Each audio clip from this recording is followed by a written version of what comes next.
A macro is basically a recording of a bunch of steps. So for example, instead of having to do the same thing over and over again in each document, like maybe typing in the same address, the same name, changing the font to the address or the name, bold, italics, and doing all those steps over and over again, you can record all of them and then just run them in a single click, either by putting a button up here on the quick access toolbar that when you click on it automatically inserts all that, the steps that you just recorded, or you can do a shortcut key like Alt-A and it'll actually run that macro or those steps. So to get started, first of all, Microsoft doesn't have any access to the macros up here on the ribbon. You have to install it yourself, and that's pretty easy. Just come over here and click on the Office logo button, down to Word Options.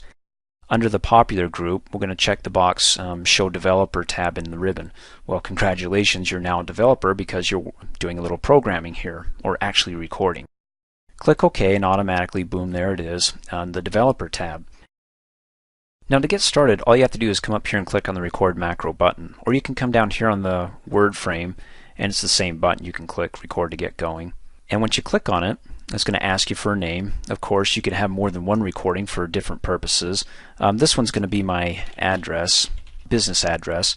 Now, I can't have a space at all up here. There's some characters it won't accept because if I try to click OK, it's going to say, I don't get it, I don't recognize this. No spaces, please. So I'll click OK and come down here and click on the Record button again. And then let's do business underscore address. And then down below here in the description, I can say it's Dream Forces. Now it's going to automatically be applied to all new documents because right now it's saying it wants to store in the default template for all documents, the normal .dotm. So anytime I create a new document, it'll be there for me. If I don't want it in new documents, but just in any document that's currently open, like document 11, the current one I'm in, as you can see it up at the top in the title bar, I can change it there too, and so it's not available to new documents. I'm not going to assign it to a button because I can do that later. I find it much easier because once you click on the button, it dumps you out. You're not able to come back and assign in the keyboard a shortcut. So I want to be able to assign it a shortcut and then later go ahead and if I want it as a button up in my quick access toolbar to click on, I can define that later and I'll show you how to do it. But right now I want to assign it a shortcut key, click on the keyboard, and let's do Control P. Well, as you already know, Control P is already assigned by Microsoft Word to print your documents. So I don't want to mess with my default, so I'll go ahead and delete that and let's do about Alt Z. And it's currently unassigned, so I'm going to go ahead and click Assign, and Alt-Z is now my shortcut key. And you can see up here, it's the normal New Macros Business Address macro that's assigned to this shortcut key here. So I'll close, and I'll go ahead and I'll start typing in up at the top my address. Now, it's recording everything I'm doing, so I'm going to hit the Tab key. So first of all, what I want to do is I want my address over to the far right. So I'm going to come up here. If you haven't watched your tab stop training video, you may want to watch that so you understand what I'm doing here. There's my right tab alignment. I'm going to click up here and drag so my right align is over to the far margin here. Hit my tab key once and then go ahead and type in my name. And then I hit enter and it brings it back around, but if I hit my tab key again, it puts it all the way over here. 1, 2, 3, 4, maybe my way. Hit enter, tab. In any case, that's my business address. I mean, you get the picture here. In addition to this, I can change the formatting. Now, the thing you'll notice is that when you're recording, you get a little tape around your mouse so you know you're in record mode. Of course, you could also look up here and say, hey, I'm recording because I have to stop the recording, or I can pause the recording. Now, if you pause the recording, you want to be careful about that because it does pause it from doing anything and it won't record anything, which is nice if you want to navigate around, but for right now, let's just go ahead and focus on making changes here. So since I can't click anywhere to move my cursor, because what I want to do right now is select Kurt Kershaw. I'll have to use my arrow keys and then use it to go over or left or right. But to select this, I can hold down the Shift key and use my arrow keys to select Kurt Kershaw. And then I can come up here on the Home tab, make it bold, maybe give it some color, maybe italicize it, maybe come up here and type in type in the letter M and it brings up Monotype Corsiva, then hit my tab key and change the size to 18. So it's recording all of that, okay? Well, when I'm done, I can either come down here on the window frame and click stop, or come up here to the developer and click stop as well.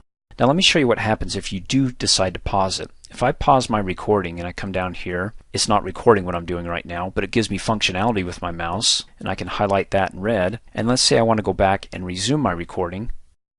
So I'm back here, and I'm going to come down here, and let's see what happens after I resume it, because it should be picking up what I'm doing right now, correct? So there's Salt Lake City, Let me come back to my Home tab and italicize it. So let's see what happens now that I'm done. Again, I don't recommend pausing your macros because my experience is it doesn't do any good. Just record it all the way through, okay?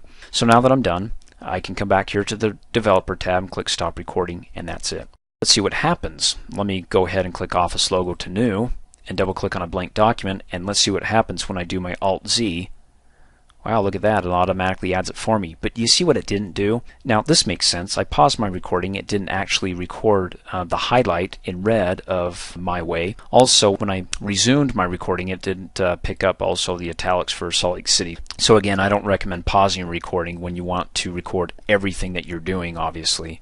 Well, we got my shortcut key to work. How about a button that we can put up on the quick access toolbar that I can click on that as well? Well, that's easy. If you want to add anything to your quick access toolbar, when in doubt, you can always right click and customize it. And then you want to change it from popular commands to macros. And I've already got a couple of macros here. I've got my current address, my business address. So how about if we choose my business address and add it? Now that doesn't look too pretty. I mean, it's got this long name, and I'd rather go ahead and make changes to it. So I can go ahead and modify it and do two things. I can assign it a happy face, and down here I can change the display name to get rid of this garbage here and just have something like business address like that and click OK. And that's what it looks like, a happy face, because I'm happy when I'm doing business. So click OK, and there's my happy face. So if I go Office Logo to New and double click a blank document, well, there's my happy face, click on it, and there it is. Adds it for me. I don't have to worry about retyping this and formatting it and going through all those steps again. Now keep in mind that little highlight that we had here, that when I pause it and resume it, when you're done recording, it's probably best to come down here, hit enter a couple of times.